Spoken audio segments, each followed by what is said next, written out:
This is not an ordinary story. This is the beginning of a life whose very first breath was drawn at the edge of death.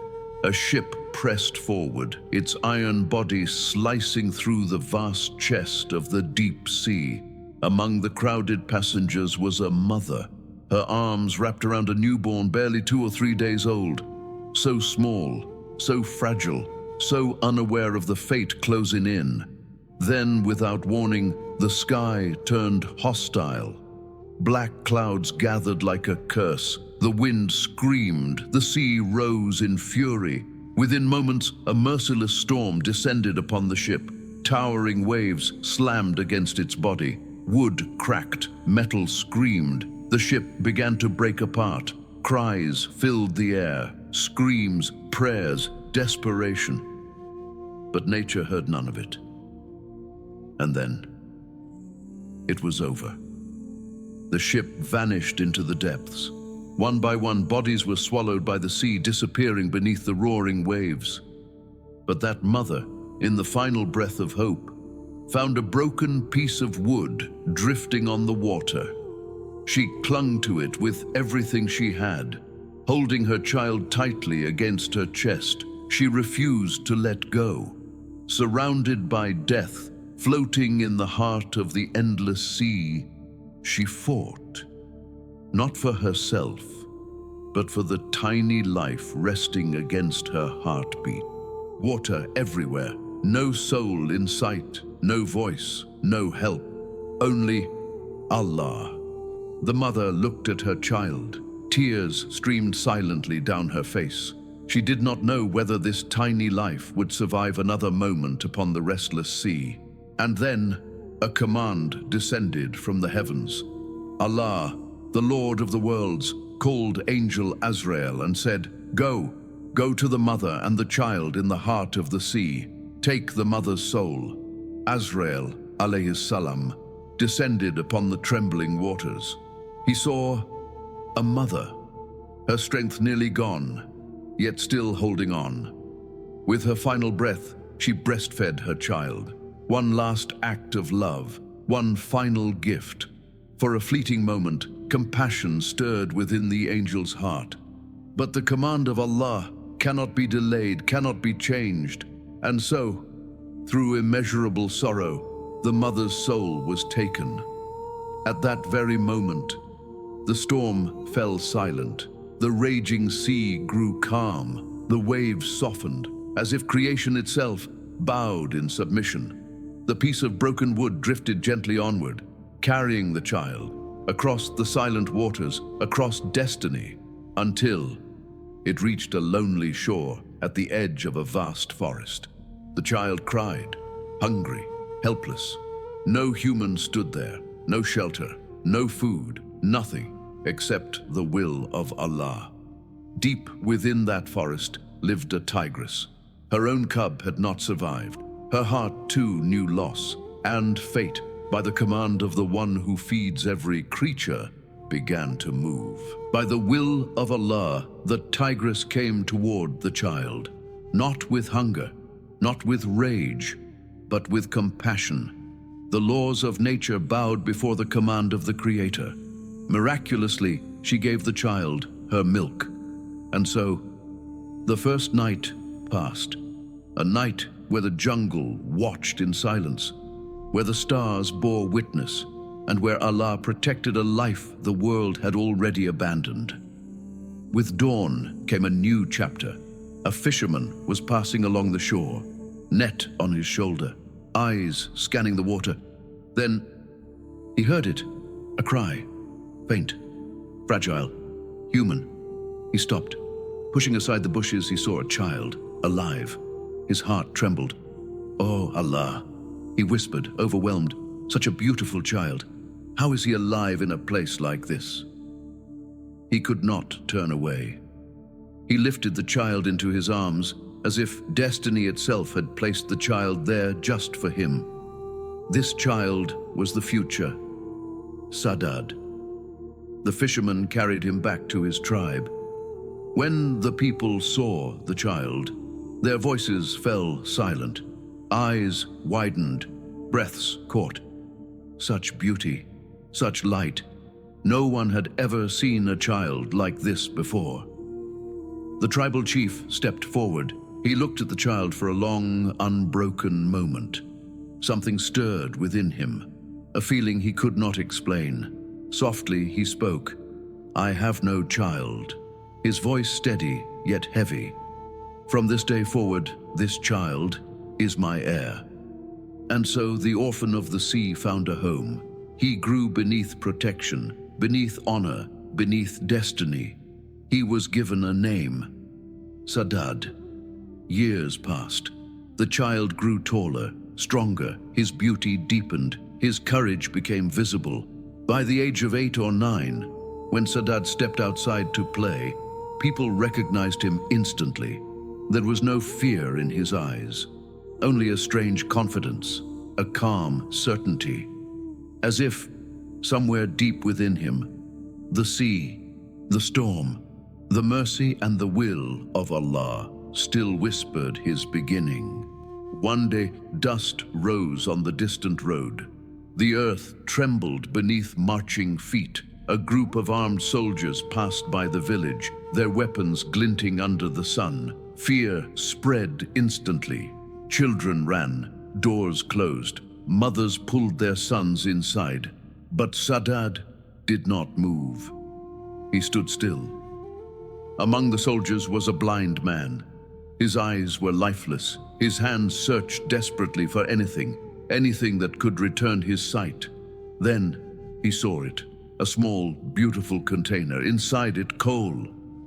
His hands trembled, his breath caught. Joy surged through him, but another soldier stopped him. "Wait," he said. "Before applying it, it must be tested." Their eyes turned. They fell upon Saddad. "That boy," the soldier said coldly. "Use it on him first." Saddad stepped forward. No fear, no hesitation. He took the coal and applied it to his own eyes, and in that instant, the world changed. A veil was lifted. Before him opened an unseen realm. Beneath the earth, gold, silver, jewels, hidden riches lying silently in darkness, now visible to him as clearly as daylight. But Saddad remained silent. He understood. If he spoke this truth, his life would never be the same. So he chose wisdom. He cried out, "My eyes are burning. They hurt. What have you done to me?" Panic erupted. The soldiers recoiled in fear. They dropped the container of coal and fled, afraid they had touched something cursed. When silence returned, Saddad bent down. He picked up the container. From that day, the path of destiny shifted.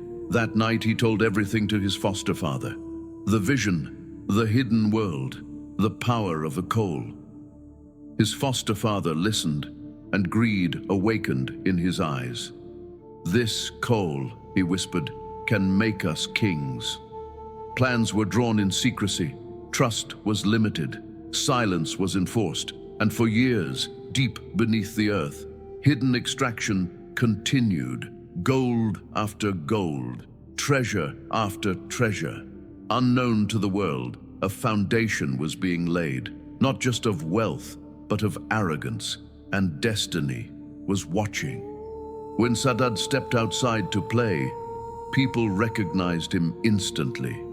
There was no fear in his eyes, only a strange confidence, a calm certainty, as if somewhere deep within him, the sea, the storm, the mercy, and the will of Allah still whispered his beginning.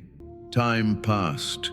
Young Saddad built mountains of wealth, fortunes beyond imagination, treasures piled higher than the eye could see. But with every gold coin, every conquered land, a darker force awakened in his heart. Arrogance. It grew quietly, like smoke rising before a fire. Then came the day the tribal chief died. The people gathered. Whispers spread like wind through the tents. "This young man, he should be our leader." And so, Saddad became chief. The mantle of power settled upon his shoulders, but power intoxicated him. He never looked back. His eyes burned with pride. He challenged the king, and the king fell in battle. The orphan child, the one who had survived storms and wilderness, sat upon the throne of the land. King Saddad. Seated on the throne, a change came over him. Immense wealth, countless soldiers, limitless power. Everything bowed, everything obeyed. But the man inside, the boy who had once cried in the forest, was gone. One day, in the royal court, Saddad summoned his ministers. "What do I lack?" he demanded. "Beauty, wealth, power. Yet still I am told I am mortal. Tell me, am I not worthy of being God?" Silence fell, a heavy, suffocating silence. Then, one by one, voices rose from the flatterers. "If you are not God, then who else in this world could be?" Their words were fire. They ignited the arrogance already raging within him. From that day, Saddad declared himself worthy of worship. A royal decree followed. "In this land, no one shall worship idols or anyone else. All must worship King Saddad alone. The punishment for disobedience, death." Fear spread. It seeped into every corner, every heart, every home. And in that fear, a kingdom was built, not on loyalty, but on terror. At that time, a servant of Allah was silently calling to the truth. He was Prophet Hud, alayhi salam. He spoke to the people, "Worship none but the one Allah." These words reached Saddad's ears. One day, Prophet Hud, alayhi salam, appeared in the royal court itself. With a fearless voice, he said, "O Saddad, you have crossed the limits. There is still time. Return to the one Allah." The court fell silent. Such courage no one had ever shown before. Saddad roared, furious, "I am God myself. What has your Allah done for me?" Prophet Hud, alayhi salam, replied calmly, "Allah has prepared for his righteous servants a paradise beyond comparison." Saddad laughed, cruel and loud. "Paradise? If I wish, I can create paradise right here in this world." These words were the seed of his destruction. He declared, "I will build paradise on earth, and there I will sit as God." Prophet Hud, alayhi salam, spoke firmly, "This arrogance Allah will not tolerate." But Saddad did not listen. He commanded that gold, silver, and jewels from every corner of the land be collected. Whatever anyone owned, all must be brought to the royal court. A new chapter of oppression began. Hundreds of artisans, thousands of laborers were gathered. "One brick will be of gold, the next of silver," he ordered. For years upon years, construction continued. People died, but the work never stopped. Finally, after 300 years, an otherworldly city stood complete. People called it the paradise of the world. Saddad looked upon it and thought, "Now I am truly God." That day arrived. 300 years of toil, built upon the tears and blood of countless souls. The city blinded the eyes from afar. Walls of gold, minarets of silver, palaces adorned with jewels. Perfumed waters flowed in canals. Flowers scented the air. Everything was perfect. King Saddad, in royal attire, with his court soldiers and ministers, advanced toward his paradise. A smile of satisfaction played on his lips. "This is it, my paradise. Here I will sit as God." At the gate, a remarkably handsome young man stood. Saddad stopped. "Who are you?" "The guardian of paradise," he demanded. The young man spoke calmly. "I am Malakul Maut, Azrael." In an instant, fear struck Saddad's heart. "This is impossible," he whispered. Azrael said, his voice like thunder, "Your time has ended.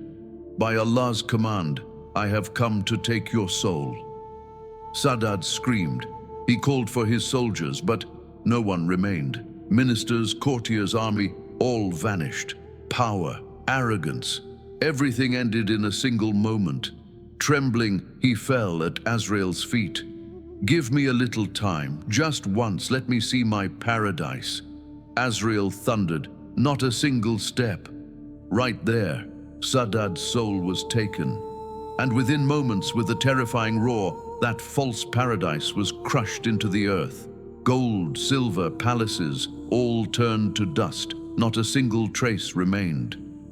Sometime later, Azrael, alayhi salam, spoke in Allah's court.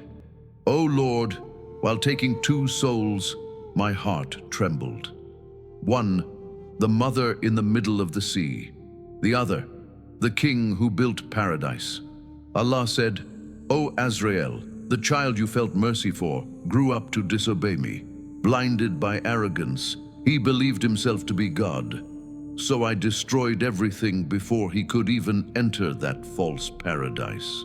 This story teaches us, if we deny Allah's blessings, if we drown in arrogance, the end is terrifying. Power, wealth, beauty, everything is fleeting. Nothing lasts. Only one thing is permanent: the pleasure of Allah. Let us abandon pride. Let us leave arrogance behind. Let us return to the straight path. May Allah Almighty grant all of us the strength and guidance to walk the right path. Ameen.